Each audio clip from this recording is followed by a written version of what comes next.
We're given the complex number z equals e to the I theta, where theta is real, and asked to show this identity is true. This is something you should have seen before and even proven before.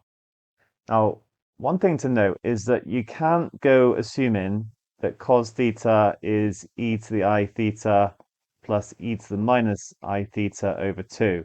In fact, that's a special case of this identity if you let n equal 1.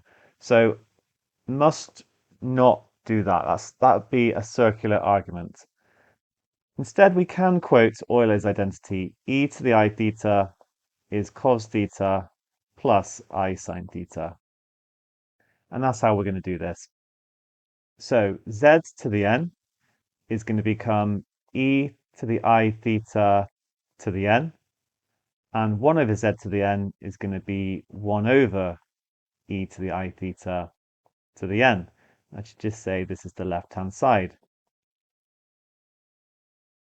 Then that will become e to the I n theta plus e to the minus I n theta. Now I can bring this in. So we're going to get cos n theta, because I'm just replacing theta by n theta, plus I sine n theta, that's for my z to the n. Then it'll be plus cos to the minus n theta plus I sine minus n theta. Cos is an even function, which means as I plot it, it's like a reflection of itself in the y-axis. It looks the same either side. So if I find cos of minus n theta, it's the same as cos of n theta. So I can just write that this is going to become cos n theta plus cos n theta. And I've got my plus I sine n theta. Now, sine is an odd function. So when I reflect it in the y-axis, I also have to reflect in the x-axis. Sine of minus n theta is minus sine n theta. And these two cancel out. And that means we've got our answer. It's going to be 2 cos n theta, which is the right-hand side.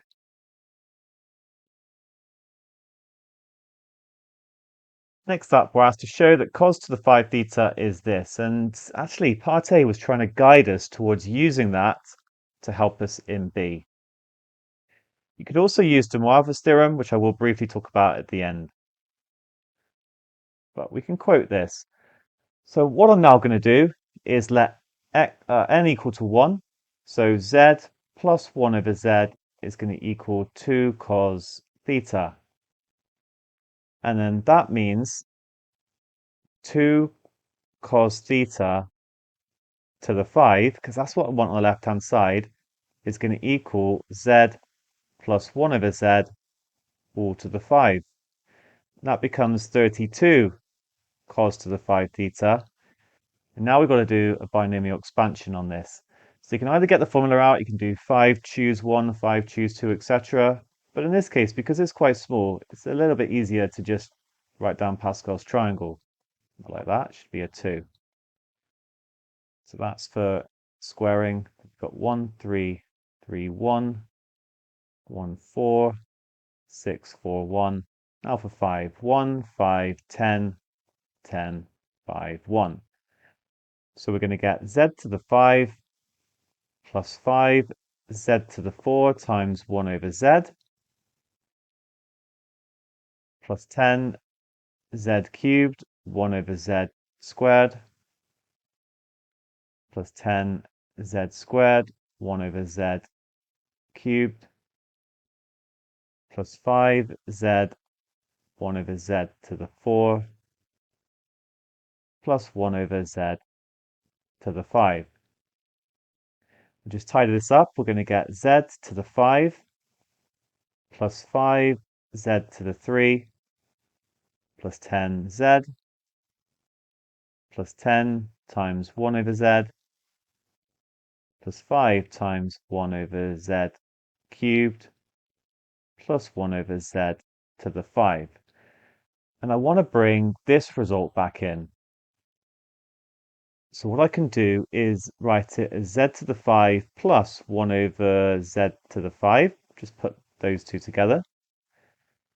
And then plus, oh wait, it's a 5. So plus 5 z to the 3 plus 1 over z to the 3. Let's bring in these two together.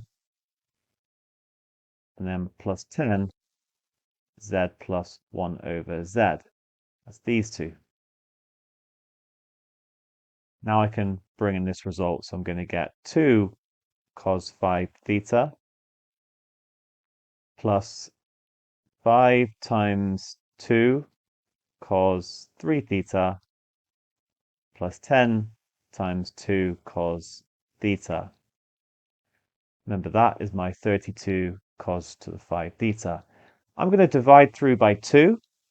So then 6, I need to show enough steps. I'm basically there, but 16 cos to the 5 theta is going to be cos 5 theta plus 5 cos 3 theta plus 10 cos theta.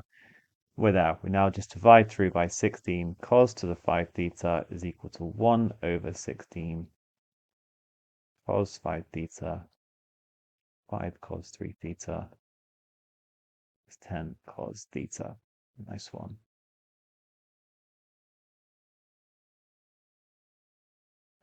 So I did mention that you could use the Moivre's theorem, and I'm just going to show you the mark scheme's way of doing that. So the Moivre's theorem says that cos n theta plus I sine n theta is cos theta plus I sine theta all to the power of n. They've just let n equal 5 here. So if I want cos 5 theta, then I look at the real part of this and hence the real part of this. And then you can get into expanding that again using a binomial expansion, just like we did. So it's shown. So now you've got real and imaginary parts. But when you take the real parts, you just take this, this, and this. It's going to be more complicated, as you can see, because we're going to get things in terms of sine as well, which is why our method above is better. But yeah, you can replace it by 1 minus cos squared. You can have to square it here. It is more involved, but you will get to the final answer.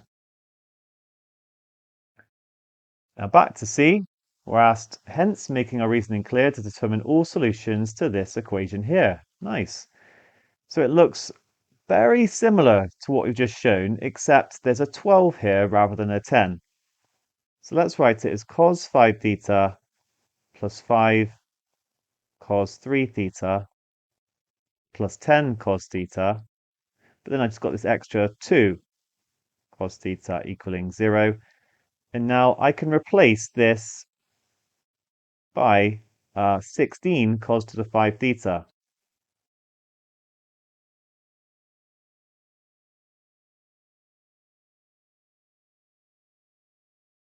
I'm just going to come up here and carry on.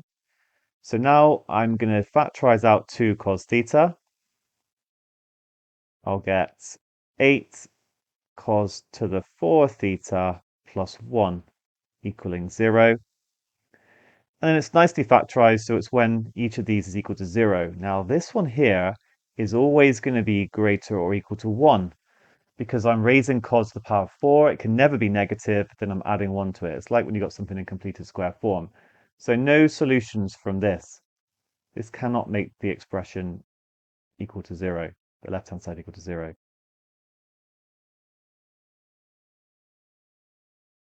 So we're just left to actually solving cos theta equals 0. And that is just going to give us pi over 2 and 3 pi over 2. Working in radians here.